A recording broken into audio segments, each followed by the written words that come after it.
The sharp clang of the bell above the glass door echoed through Cardinal Café, its sound cutting through the muted hum of conversation and the clatter of dishes. It was a cold evening in December 2010, and Jack Warren stepped inside, shaking off the chill of the winter air. A man in his mid-30s, with rough hands and a weathered face that spoke of countless hours in his workshop, Jack was well known in Briarwood Heights, South Carolina. His reputation as a master carpenter preceded him, but tonight, his thoughts were far from his craft. The cafe was warm, a small oasis against the bitter winds outside. Booths with cracked vinyl seats lined the walls, and the smell of coffee mingled with the faint aroma of fried food. Jack let out a slow breath, glancing around for an empty seat, and then his eyes landed on her. Clara Dequa moved between the tables with an air of quiet purpose. Her soft southern accent carried over the din as she greeted the regulars, her voice a gentle melody against the backdrop of clinking silverware. There was something about her, a softness in her demeanor, a resilience that belied the weariness in her dark eyes. She had arrived in Briarwood Heights just a few months ago, leaving behind a past she rarely spoke of. The locals liked her well enough, though she remained a mystery, a fleeting figure in their small, predictable town. Jack's gaze lingered on her as she refilled a coffee pot, the steam rising like a thin veil between them. For reasons he couldn't explain, she intrigued him. When their eyes met, a flicker of something passed between them, brief, but unmistakable. "Coffee?" she asked when she approached his table, her smile polite but distant. Jack nodded, his voice caught somewhere between his throat and the warmth of her presence. As she poured, he noticed the faint tremble in her hand, the quick glance she gave the door as if expecting someone to walk in. The next week, Jack returned to the cafe. And the week after that. Over time, their interactions grew from polite exchanges to longer conversations. Clara, hesitant at first, began to open up in small, measured increments. Jack learned that she had come from Louisiana, carrying little more than a duffel bag and a longing to leave the past behind. She told him about her love for home-cooked meals and how she missed the swamps and slow-drawn sunsets of her childhood. But there were gaps in her stories, pieces she carefully omitted, and Jack, sensing her reluctance, chose not to pry. For Jack, Clara became more than a welcome distraction. She was a balm to his loneliness, a warmth he hadn't realized he'd been missing. And for Clara, Jack represented stability, a solid ground in the midst of uncertainty. It wasn't long before their connection deepened, the boundaries of friendship shifting into something more. By the spring of 2012, they were married. It was a modest ceremony at Briarwood Methodist Church, attended by friends and neighbors who brought covered dishes to the reception. Clara wore a simple ivory dress, and Jack donned a suit he hadn't worn since his father's funeral. The day was filled with laughter and light, a fleeting glimpse of the happiness they both yearned for. But even in those early days, there were cracks in the surface. Jack would retreat into long silences when asked about his family, his lips tightening as if the words were too heavy to release. Clara, too, carried her own secrets, her smiles faltering in quiet moments when she thought no one was watching. Yet, for a time, they found solace in each other, their lives intertwining in the little house on Oak Ridge Street. Jack spent his days at Warren's Woodworks, crafting tables and chairs that became prized possessions in the town, while Clara continued working at the cafe, endearing herself to the regulars with her unassuming charm. Neighbors often remarked on the couple's devotion. Jack would bring Clara handmade gifts, a wooden jewelry box, a set of intricately carved picture frames, while Clara, in turn, packed his lunches with care, slipping in notes that reminded him to take breaks. To the outside world, they were the picture of a happy couple building a life together. But happiness can be fragile, a thin veneer over deeper, unspoken truths. As Jack meticulously sanded his wooden creations, shaping each curve and edge, the quiet tension in their home began to grow, unseen by the neighbors who waved from their porches. Clara, too, noticed the small things, how Jack's grip on a coffee cup tightened at the mention of children, how his footsteps seemed heavier when he thought he was alone. The storm brewing beneath their fragile harmony was still distant, a faint rumble on the horizon. But it was coming, as inevitable as the changing seasons, and it would leave nothing untouched. October 2013 marked a milestone for the Warren household. Their son, Ethan Warren, was born on a stormy autumn night at Briarwood Heights Regional Medical Center. The air was heavy with the scent of rain, and thunder rumbled in the distance as Clara cradled her newborn for the first time. Ethan, with his dark hair and wide, searching eyes, seemed perfect. Jack, standing beside her, appeared awestruck, his calloused hands hovering over the fragile bundle as if unsure of how to hold something so small. For a brief time, the house on Oak Ridge Street was filled with joy. Jack poured his energy into fatherhood, crafting a crib from cherrywood with the same meticulous care he gave his finest furniture. At the cafe, Clara's co-workers commented on the way Jack would stop by to bring her lunch, his face lighting up whenever he mentioned Ethan. Neighbors nodded approvingly when they saw the young family taking evening walks, the baby bundled in Clara's arms. But as the weeks turned into months, cracks began to appear in their carefully constructed happiness.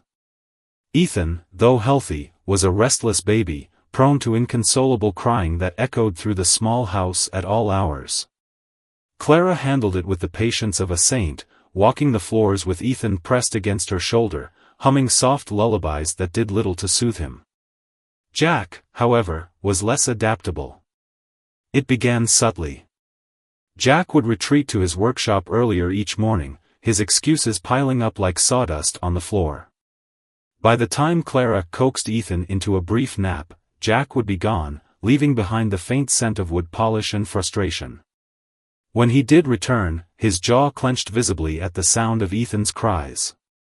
Clara noticed the way his hands gripped the edge of the kitchen counter, whitening his knuckles.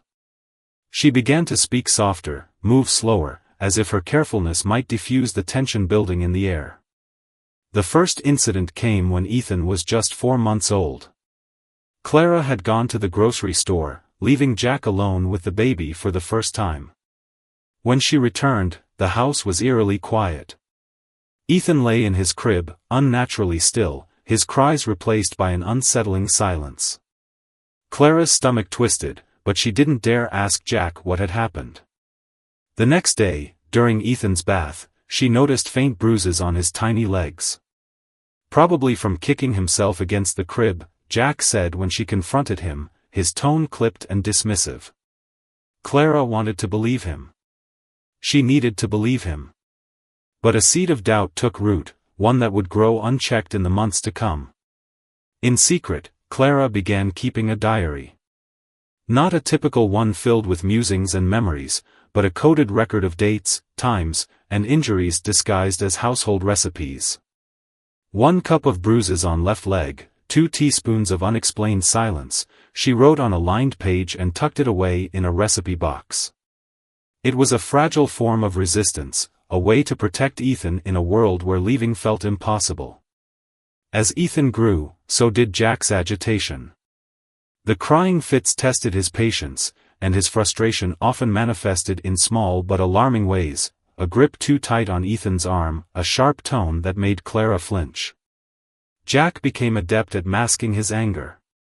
In public, he was the devoted father, building Ethan wooden toys and attending Sunday services at Briarwood Methodist Church with his family. At home, his temper simmered beneath the surface, waiting for moments when Clara wasn't around. The tension in their home was palpable, an unspoken heaviness that filled every corner. Clara began sleeping in Ethan's nursery under the pretense of convenience, but the truth was more sinister. She positioned herself between Jack and Ethan, her presence a silent shield against the darkness creeping into their lives. At night, she would lie awake, listening for the creak of Jack's footsteps in the hall, her body tense as if bracing for a storm. As the months turned into years, Jack's behavior became more calculated. He learned to avoid leaving visible marks, to temper his rage just enough to maintain the illusion of control. Ethan, now a toddler, seemed to sense the danger instinctively. He moved through the house with the careful precision of someone trying to avoid being noticed, his wide eyes darting toward his father with a mixture of fear and confusion. For Clara, the burden of keeping up appearances grew heavier. At the cafe, she smiled through the whispers of her co-workers, who noted how pale she'd become, how she jumped at sudden noises. "You all right, hon?" they'd ask, and Clara would nod, forcing her lips into a tight, practiced smile. Behind closed doors, Clara's quiet rebellion continued. She began taking photographs of Ethan's bruises while he slept, the camera's click muffled beneath a pillow. She hid audio recorders in stuffed animals and stored the tapes in a hidden compartment in the attic. The recipe box filled with pages of coded entries, each one a testament to her growing desperation. The neighbors, blissfully unaware, saw nothing amiss. They praised Jack for his carpentry skills, admired the treehouse he built for Ethan in the backyard. When they saw Clara and Ethan at church, they remarked on how well-behaved the little boy was, mistaking his silence for discipline rather than fear. But Clara knew the truth. Every silent dinner, every muffled cry in the night, every tense interaction in the small house on Oakridge Street was another thread unraveling their fragile facade. She clung to one thought: she couldn't leave. If she did, Jack would fight for custody, and she wouldn't be there to protect Ethan. So she stayed, recording every detail, every moment, preparing for a reckoning she knew was inevitable. The darkness in their home was no longer a shadow. It was a presence, thick and suffocating, as inescapable as the walls that surrounded them. And Clara, though quiet and composed on the outside, began to plot, her resolve hardening with each passing day. By the time Ethan Warren turned 5, the house on Oakridge Street had become a quiet battleground. Every room held unspoken tensions, every object seemed to echo with what wasn't said. The carefully curated image of the Warren family, the talented carpenter, the devoted mother, the sweet, well-behaved child, masked an undercurrent of fear that rippled beneath their day-to-day lives. Clara's determination to shield Ethan from Jack's unpredictable temper had become a constant, exhausting effort. Jack, now in his early 40s, was a man at odds with himself. To the neighbors and the congregation at Briarwood Methodist Church, he was a craftsman and a family man, someone who could carve beauty out of raw wood and offer a firm handshake at Sunday service. But behind closed doors, he was a storm waiting to break, his patience wearing thinner with each passing year. What Clara had once mistaken for quiet strength in Jack was now revealed as simmering resentment, a byproduct of wounds he never acknowledged. It was during one of Jack's rare moments of vulnerability that Clara discovered the truth about his past. On a rare evening when Ethan was asleep and the house was enveloped in a fragile calm, Jack sat at the kitchen table nursing a whiskey. The drink loosened his tongue, and he spoke of his father, a man he described in clipped, bitter sentences. "Discipline," Jack muttered, his voice thick with both anger and sorrow. "That's what he called it. Said pain teaches lessons words can't." Clara watched him carefully, the edge of her chair digging into her palms. For the first time, she saw the fractured child hidden beneath Jack's hardened exterior. It was a revelation that should have evoked sympathy, but instead, it left her torn. While she could now understand where his cruelty stemmed from, it didn't excuse the cycle he was perpetuating. Jack had chosen to repeat his father's sins, and Ethan was paying the price.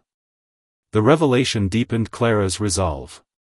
She knew Jack wouldn't change, he didn't see a problem with his actions. To him, his parenting methods were not abuse but discipline, a necessary means to raise a strong son in a world he viewed as increasingly weak. Clara refused to let that belief shape Ethan's future. By the time Ethan entered elementary school, he had perfected the art of invisibility. He moved through life like a ghost, avoiding the creaky floorboards at home, keeping his head down in the classroom, and speaking only when spoken to.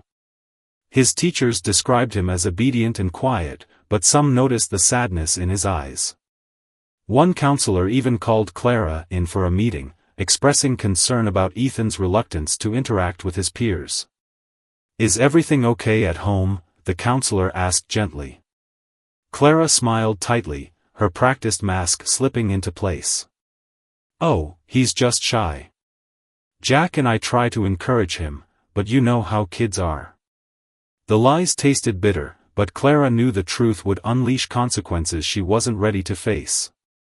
Jack's reputation in Briarwood Heights was untouchable. The neighbors adored him, the church respected him, and his woodworking business brought in a steady stream of admirers. Clara feared that even if she spoke up, no one would believe her. Worse, they might believe her but do nothing. At home, Ethan began to show subtle signs of resistance. He avoided Jack whenever possible, spending hours in his room building intricate Lego structures or absorbed in books about computers and engineering. Clara encouraged these solitary pursuits, knowing that every hour Ethan spent away from Jack was an hour of safety. Clara's covert documentation of Jack's abuse had evolved into an elaborate system. What started as handwritten notes in a recipe box had expanded into a digital archive stored in a hidden compartment in the attic. She used her old laptop, creating encrypted folders labeled with mundane names like grocery list and household budgets.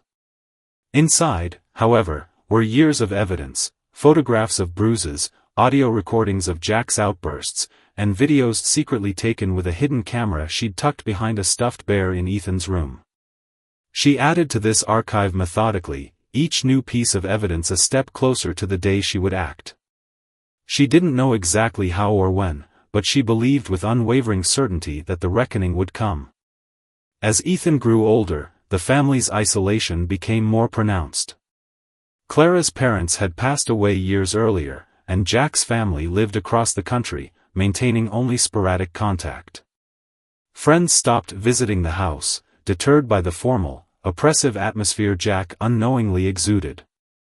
Clara, too, pulled away from her co-workers at the cafe, retreating into a world defined by quiet vigilance. By the time Ethan turned 12, the Warren home had become a fortress of silence. Jack rarely interacted with his son beyond barking orders or delivering cutting remarks. He turned his attention to his struggling woodworking business, using it as an excuse to spend long hours at the shop. Ethan, in turn, grew more withdrawn, his quiet demeanor masking a storm of unresolved emotions. But there were moments when the veneer cracked, when Jack's anger spilled over in sharp, cutting words that left lasting scars. "You'll never amount to anything," he sneered one evening after Ethan accidentally knocked over a glass of water. "Just like your mother, weak." Ethan didn't respond. He never did. But Clara saw the way his hands trembled as he picked up the shards of broken glass, and something inside her hardened. The truth weighed heavily on Clara. There were nights when she sat in the darkened kitchen, staring at the recipe box that now felt more like a time bomb. She wondered if she was doing the right thing. Staying meant she could protect Ethan, but it also meant he continued to suffer. Leaving might grant her freedom, but it would leave Ethan vulnerable during visitations with Jack. It was a choice with no right answer, and it haunted her. Meanwhile, Ethan began to question the world around him. Why did his mother avoid certain topics? Why did his father's presence fill the room with a suffocating tension? And why did certain sounds, Jack's heavy footsteps, the slam of a door, send him into a panic he couldn't explain? As Clara watched Ethan grow, she saw in him both her own quiet strength and the resilience of a child who had learned to navigate a treacherous world. But she also saw the cost. The fear that flickered in his eyes, the way he flinched at sudden movements, it was all a reflection of the environment Jack had created. Clara knew the reckoning was coming. She could feel it in the weight of Ethan's silence, in the way he avoided his father's gaze but clenched his fists in quiet defiance. The threads of their carefully constructed facade were unraveling, and soon, the truth would emerge, no matter how tightly they tried to hold it together. The house on Oak Ridge Street had always been quiet, but on Ethan Warren's 18th birthday, the silence carried a different weight. It was not the uneasy hush of a family tiptoeing around one another, but the tension of something about to break. The air felt charged, thick with anticipation. Clara had planned this day for years, her resolve hardening with every entry she added to her hidden archive, every photo, every recording, every coded recipe. Tonight, she would shatter the illusion they had lived under for nearly 2 decades. The evening began simply. Clara cooked Ethan's favorite meal, jambalaya, a nod to her Louisiana roots, and placed a small cake on the table. Jack, as expected, was absent, claiming he needed to finish a project at Warren's Woodworks. Clara hadn't pressed him, his absence was more of a relief than a disappointment. Ethan sat at the table, his expression neutral as he opened a programming manual Clara had wrapped for him. The gift was practical, thoughtful, and exactly what he expected.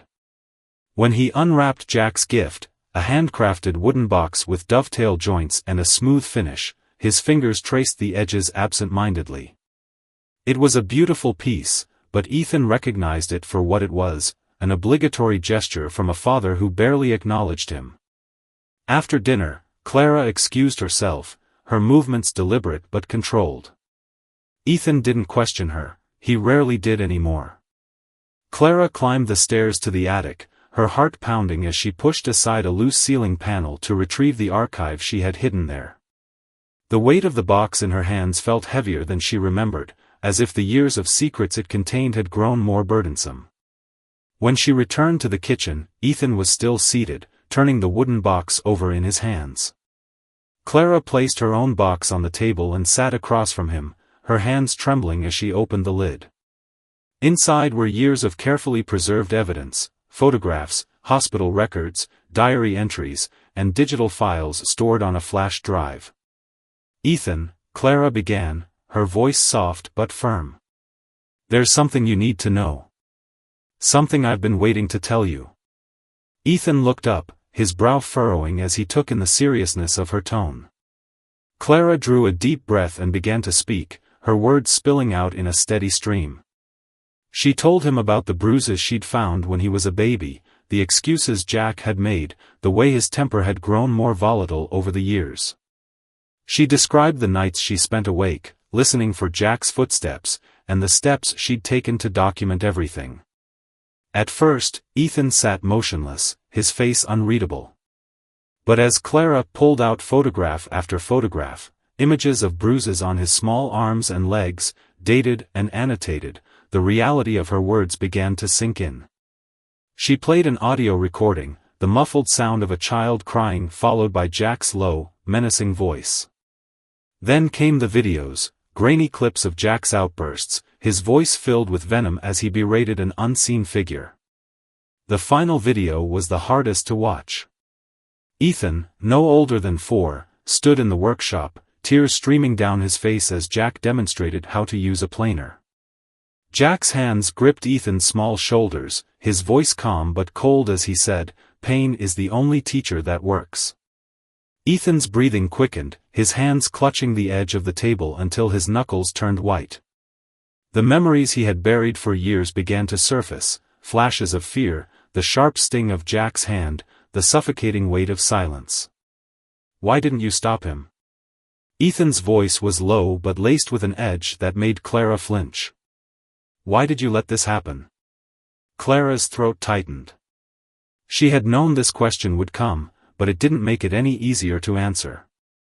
"I stayed because I thought I could protect you," she said, her voice trembling. "If I left, Jack would have fought for visitation rights. I wouldn't have been there to stop him. This," she gestured to the contents of the box, "was my way of preparing. Of making sure you'd have everything you needed when the time came."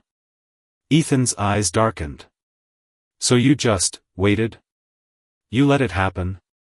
"I documented everything," Clara insisted, her voice breaking. "I did what I could to protect you." But Ethan wasn't convinced. The weight of her words clashed against the years of pain he had endured, the nights he had cried himself to sleep, the moments of terror he couldn't explain until now. The mother he had trusted, who had been his shield, had also been a silent witness to his suffering. It felt like a betrayal, one that cut deeper than he had anticipated. Ethan rose abruptly, his chair scraping against the floor. "I need air," he muttered, walking out the back door without waiting for a response. Clara remained seated, her hands gripping the table as she fought back tears. She had always known this day would be painful, but she hadn't anticipated the look in Ethan's eyes, a mixture of rage, sorrow, and something else she couldn't quite place. She had wanted to set him free, to give him the tools to understand and confront his past. But in doing so, she had uncovered a wound that might never fully heal. Outside, the night was cold and still.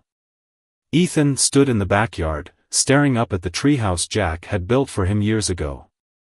The structure, once a symbol of childhood adventure, now felt like a relic of lies and broken promises. His mind raced, torn between the evidence Clara had shown him and the emotions it had unleashed. Anger swirled in his chest, a storm he could no longer contain. Inside, Clara sat in the kitchen, staring at the open box. The silence between them was no longer a shield, it was a chasm, deep and wide, with no clear way to bridge it. This wasn't the end, she knew that. It was only the beginning of the storm. The next morning dawned gray and cold, the kind of morning that made everything feel heavy and unmoving. Clara left the house early for her shift at Cardinal Cafe, her heart weighed down by the events of the previous night. She had barely slept, her mind replaying Ethan's expression, the quiet fury in his eyes, the tension in his voice. She knew she had broken something in him, something she wasn't sure could be mended. Ethan, meanwhile, had spent the night in his room, staring at the evidence Clara had given him. The photographs, the recordings, the videos, they all played on a loop in his mind, each one unearthing a memory he had long buried. The image of his younger self, trembling under Jack's hands in the workshop, lingered the longest.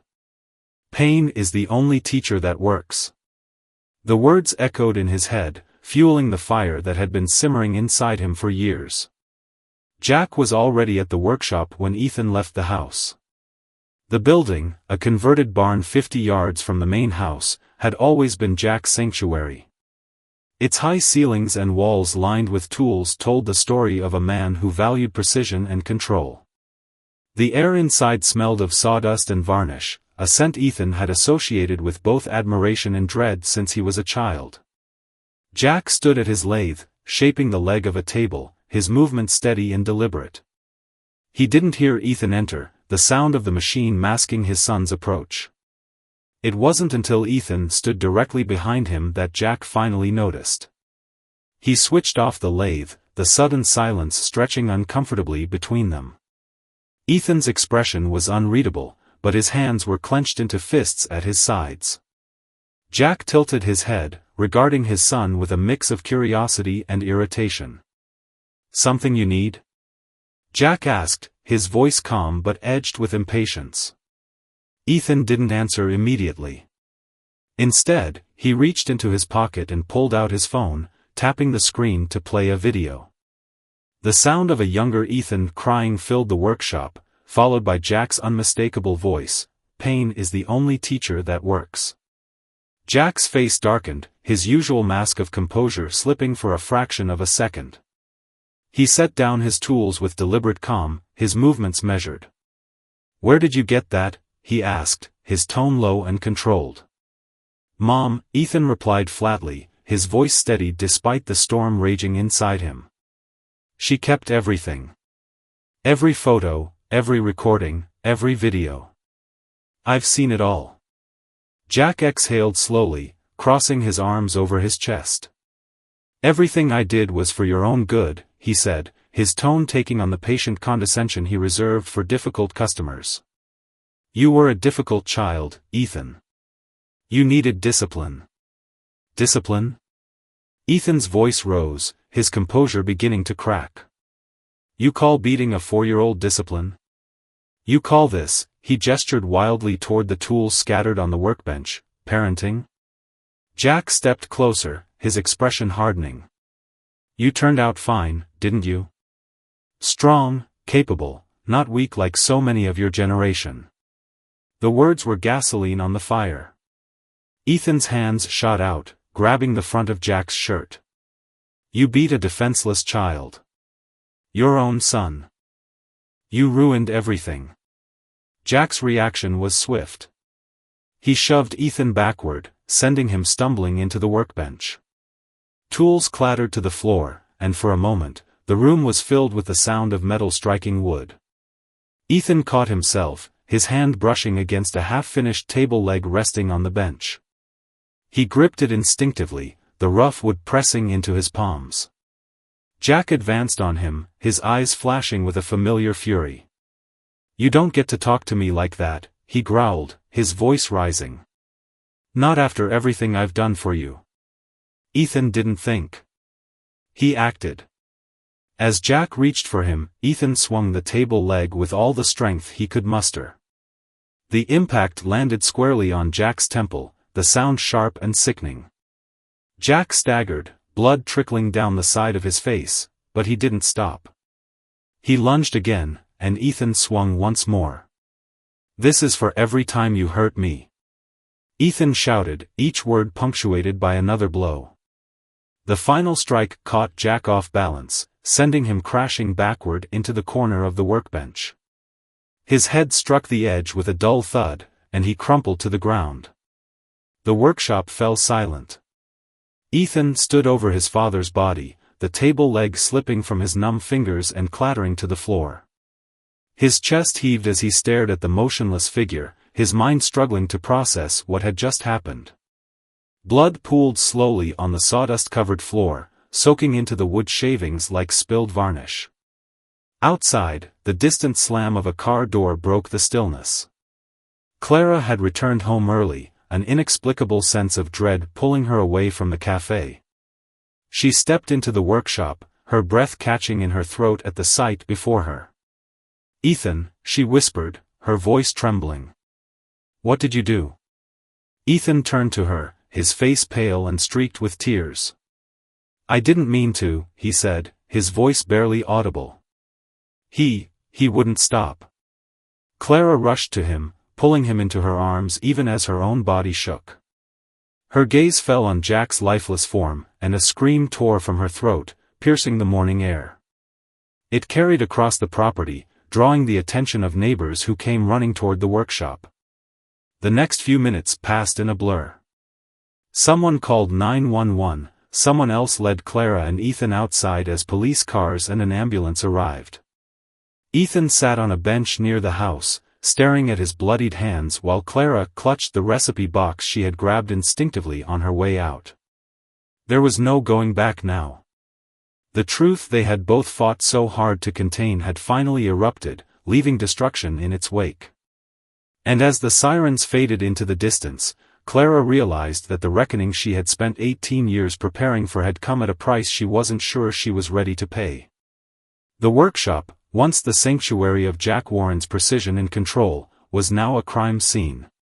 Police officers moved methodically, taking photographs and collecting evidence under the dim light filtering through the barn's high windows.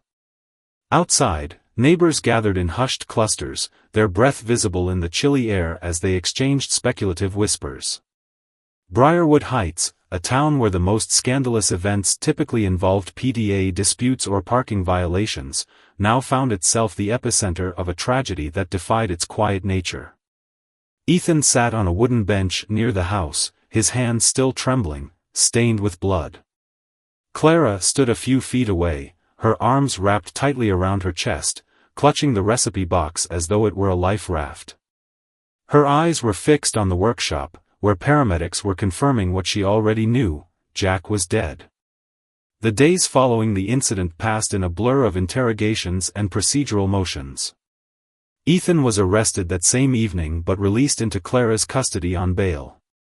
The charge, second-degree murder, though his defense team immediately began working to reduce it to manslaughter. The media caught wind of the story, and soon the name Warren was whispered in homes and printed in local newspapers, its meaning transformed from a respected family to a cautionary tale.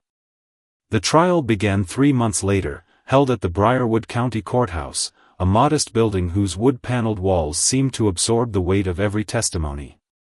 The courtroom was packed, filled with townspeople, reporters, and curious onlookers who had once admired Jack's craftsmanship and family values. They came not just to witness the legal proceedings but to make sense of the story that had shaken their community. The prosecution painted a straightforward picture. A young man, consumed by rage, had brutally attacked his father in a fit of uncontrolled violence. They presented the blood-stained table leg as the weapon, replayed 911 calls, and emphasized the calculated nature of the blows. The word premeditated hung heavy in the air, though the defense fought vehemently to disprove it. Ethan's defense team, led by a sharp but compassionate attorney named Margaret Hayes, built their case on Clara's archive. Every photograph, every audio recording, every video from the recipe box was entered into evidence, painting a damning picture of Jack's long history of abuse.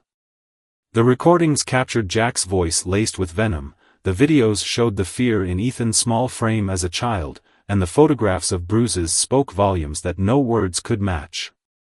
Clara testified for 6 hours, her voice steady but laden with emotion. She described years of silent suffering, her decision to stay to protect Ethan, and the meticulous documentation she had compiled to ensure the truth could never be erased. The courtroom hung on her every word, her testimony a mix of sorrow and defiance. "Why didn't you leave?" the prosecutor asked sharply during cross-examination. Clara straightened in her seat. "Because leaving wouldn't have stopped him," she said, her voice firm. "He would have fought for visitation rights. And I wouldn't have been there to protect my son." Outside the courthouse, Briarwood Heights found itself split into factions. Some residents sided with Clara and Ethan, arguing that Jack's actions had made the tragedy inevitable. "No one should have to endure what that boy went through," one neighbor told a reporter. Others, however, clung to the image of Jack they had known, the skilled craftsman who built the town's finest furniture and hosted barbecues in his backyard.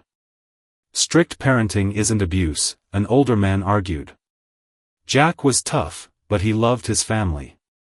The Cardinal Café, once Clara's place of refuge, became a battleground of whispered conversations and thinly veiled accusations. Some customers avoided her entirely, while others offered quiet support. After weeks of uneasy stares and tense silences, Clara quit her job, retreating further into the shadows of her grief and guilt. For Ethan, the community's divided opinions were a lesser concern compared to the war raging inside him. He struggled to reconcile the father he had feared with the father the town idolized. Every piece of evidence presented in court felt like a double-edged sword, vindication for his actions but also a reminder of the years of pain that had led to this moment. After weeks of testimony and deliberation, the jury returned with their verdict, guilty of voluntary manslaughter, with a recommendation for leniency in sentencing. The judge, citing the extraordinary circumstances and extensive documentation of abuse, sentenced Ethan to 5 years in prison, with all but 18 months suspended, 1 month for every year of abuse he had endured. The courtroom buzzed with murmurs as the sentence was read. Some believed it was too lenient, others felt it was a compassionate recognition of the trauma Ethan had suffered. Clara sat silently, her hands folded in her lap, tears streaming down her face as relief and sadness intertwined. The Warren name, once synonymous with pride in Briarwood Heights, now evoked a complex mix of emotions. Some residents moved on quickly, returning to their routines and letting the Warren story fade into the background. Others couldn't shake the unease, replaying Clara's testimony in their minds and wondering how they had missed the signs. The workshop, the scene of Jack's final moments, was boarded up and left untouched. Its empty shell stood as a somber reminder of the family that had once been, a monument to the secrets it had contained. Ethan, after serving his sentence, returned to Briarwood Heights a changed man. He carried with him the scars of his past but also a quiet determination to rebuild his life. Clara, though still grappling with guilt, found solace in her son's resilience. The town itself began to question its role in the tragedy. How had they failed to see the warning signs? Why had no one asked deeper questions about the quietness in Clara's demeanor or the fear in Ethan's eyes? At church services and town hall meetings, discussions about domestic abuse and community responsibility became more common, spurred by the lingering memory of the Warren story. Some saw the tragedy as a cautionary tale, a reminder that appearances could be deceiving. Others simply moved on, unwilling or unable to confront the complexities of what had happened. As Clara sat in the quiet of her home one evening, months after Ethan's release, she sifted through the remnants of her archive. The photographs, the recordings, the videos, they were no longer tools of survival but artifacts of a past she was trying to leave behind. Slowly, deliberately, she began to burn them, one by one, in the fireplace. The flames consumed the evidence, reducing it to ash, as Clara whispered a quiet goodbye to the years of pain and fear. Outside, the wind rustled the trees in the backyard, the faint outline of the treehouse Jack had built for Ethan still visible against the night sky. For the first time in decades, the silence in the Warren home felt different. It wasn't the silence of secrets or tension, it was the silence of something that had finally ended. The house on Oak Ridge Street was quiet again, but this time the silence carried a sense of peace. The echoes of fear, anger, and pain that had once filled its walls were gone, replaced by the stillness of a new chapter. Clara sat alone in the living room, her gaze fixed on the fireplace where the last remnants of her old life, the photographs, recordings, and coded recipes, had turned to ash. The faint smell of burnt paper lingered in the air, a reminder of the burdens she had finally let go. It had been months since Ethan had returned from prison. Though his time behind bars was short, it had left its mark, sharpening the quiet strength he had always carried. He no longer avoided looking people in the eye. His shoulders no longer sagged under the weight of unspoken fears. He was different now, still reserved, still processing, but stronger, like a tree that had bent under a storm but refused to break. Ethan had decided not to return to the house he had grown up in. Instead, he rented a small apartment near the edge of town, a modest space where he could start anew. He spent his days working at a local tech company, a job that allowed him to channel his energy into something constructive. At night, he worked on something personal, a website and support network for victims of abuse, a project inspired by his own experiences. Clara visited him often, bringing him meals or simply sitting with him in the quiet. Their relationship, once defined by shared silence and unspoken pain, was slowly transforming into something closer to understanding. Ethan no longer blamed her for the past, though the scars of their shared history lingered. They didn't talk much about Jack, but his absence was palpable, a shadow that loomed over certain conversations but no longer dictated them. Briarwood Heights, too, had changed. The Warren story had left a deep impression on the town, forcing its residents to confront uncomfortable truths about the way they viewed their neighbors. At Sunday services and town meetings, the topic of domestic abuse was no longer taboo. Local organizations began hosting workshops and support groups, providing resources for those who might otherwise have suffered in silence. Clara found herself invited to speak at some of these gatherings. Though she was hesitant at first, she eventually agreed, standing in front of rooms filled with strangers and sharing her story. It was never easy, but it felt necessary, a way to turn her pain into something meaningful, something that might help others avoid the mistakes she had made. One evening, after returning from one of these events, Clara sat on the porch of the Oak Ridge Street house, staring at the treehouse in the backyard. Its wooden frame was weathered now, the paint peeling in places, but it still stood as a testament to the life they had once tried to build. It was a relic of Jack's craftsmanship, a reminder of the good that had existed alongside the bad. Clara didn't have the heart to tear it down. Instead, she decided to leave the house entirely. The memories it held were too heavy, too entrenched in the life she was trying to leave behind. She sold it to a young family, taking solace in the thought that perhaps the house could finally become what it was always meant to be, a home filled with laughter and love, free from the shadows of its past. Clara moved to a small apartment near Ethan's, a cozy space where she could focus on the future rather than the past. She took up gardening, planting flowers and herbs in pots that lined her balcony. The act of nurturing something small and fragile felt healing, a quiet defiance against the years of fear she had endured. Ethan's support network grew quickly, drawing attention from survivors across the state. The website became a hub for resources, and Ethan found himself speaking at events, sharing his story with a vulnerability that resonated deeply with others. He often credited Clara for her role in his survival, acknowledging her sacrifices even as he wished things could have been different. One evening, Clara attended one of Ethan's talks, sitting quietly in the back of the room as he addressed a crowd of nearly 100 people. As he spoke, she felt a surge of pride, not just in him, but in the resilience they had both found. They had weathered the storm together, and now, for the first time, it felt like the sky was clearing. In the quiet of her apartment later that night, Clara took out the only photograph she had kept from the archive, a picture of Ethan as a toddler, sitting on the steps of the treehouse with a shy smile. She traced the edges of the photo with her finger, a bittersweet smile tugging at her lips. "Maybe we didn't escape unscathed," she whispered to herself, her voice soft but steady. "But we escaped. And that's enough." She placed the photo in a small frame on her bedside table, a reminder of how far they had come. Then she turned off the light, letting the darkness envelop her, not as a threat, but as a comfort. This story is not just about one family's tragedy, it's about the cycles of pain we inherit and the strength it takes to break them. What do you think about Clara's decision to stay and document everything? Do you agree with Ethan's actions, or do you believe there was another way? Have you ever encountered someone in a similar situation? What would you have done if you were in Clara or Ethan's position? Let us know your thoughts in the comments below.